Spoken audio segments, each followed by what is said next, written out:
I have a passion for entrepreneurship because it's about people, and I care about people. It's people like you and me who buy stuff. We and our wallets are ultimately the judges of entrepreneurial success. Entrepreneurship is about new ways of serving people today and in the future. In existing markets, people want to be served with better, faster, and cheaper versions of products and services we already know. For example, I have an iPhone 4S, and I want and need the iPhone 6 because it's better, faster, and cheaper.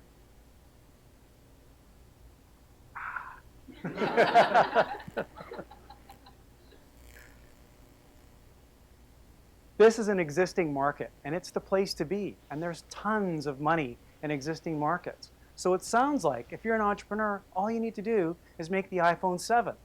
Super easy, right? Well, unfortunately, no. Existing markets is not. Better, faster, and cheaper is not what entrepreneurs do. Why am I stuck? Better, faster, and cheaper is not what entrepreneurs do. The big companies get to make their own sequels. Entrepreneurs create new market segments like Apple did with the original iPhone and earlier iPod. These did not exist before.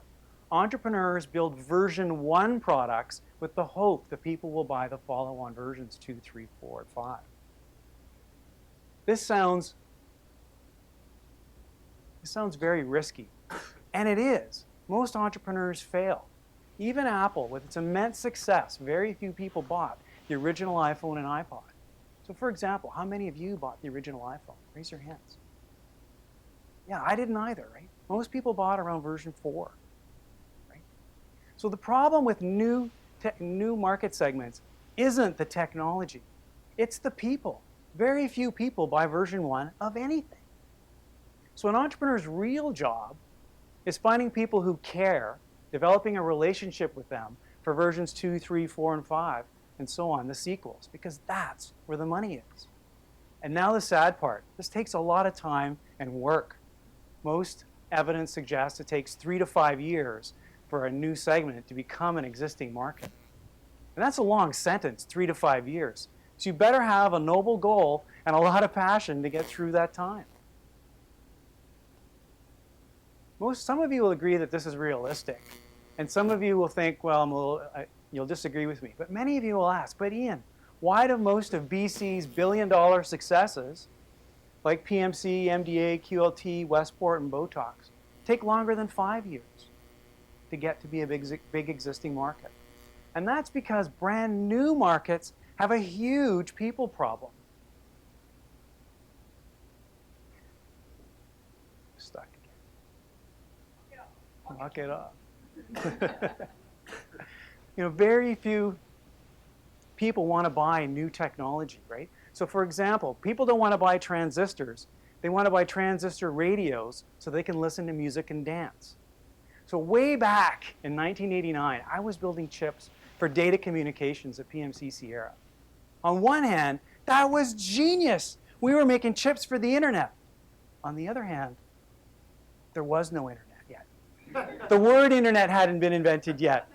We were in for this incredibly long journey. And that journey had no map, no boat, and no oars. We had to dream it all up and build it from scratch. We screwed up thousands of times, like I am in this talk. And we got away with it. And it was fun, and it was terrifying. But in the end, it was worth it. And yes, entrepreneurship can be terrifying. There's a lot of anxious self-dialogue in part of being an entrepreneur. There's the question of, will people like my idea? When will they like it? My parents think I'm crazy for working on this. My friends think I'm crazy for working on this. And it's like, this is too hard. And then the rays of hope appear. And this is when the new market segment slowly becomes an existing market and you start to connect with people. This is the first time entrepreneurs can finally tell their friends and family what it is that they really do. One of my favorite conversations was with my mom in 1996. This was about 7 years into our journey, when I could finally connect something that she was doing in the real world with the products that we were making. I got to say to my mom, Mom, that email that you love so much, I'm actually part of that. Every time you send an email, it hits one of my chips. In fact, anytime anyone on Earth sends an email, it goes through one of my chips. That was such a great moment. I made a difference for my mom. I made a difference for her.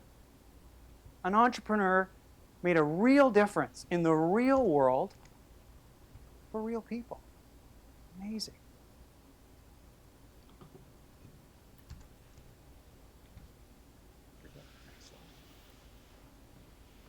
Our company did survive. And by 1998, we finally cracked $100 million in sales. It took 10 years. That journey began with a whole bunch of brand new technologies and a market segment that was called the internet. It took the world a long time to learn what the internet was. And the more we learned about the internet, the more the market grew. And today, we want it better, faster, and cheaper. And we want it on mobile devices today. It's amazing how far the internet has come in the 20 years. So for the future entrepreneurs in the room, I'll leave you with one question. Whose problem are you going to solve? Because that's the first question on the first step on your entrepreneurial journey. Thank you.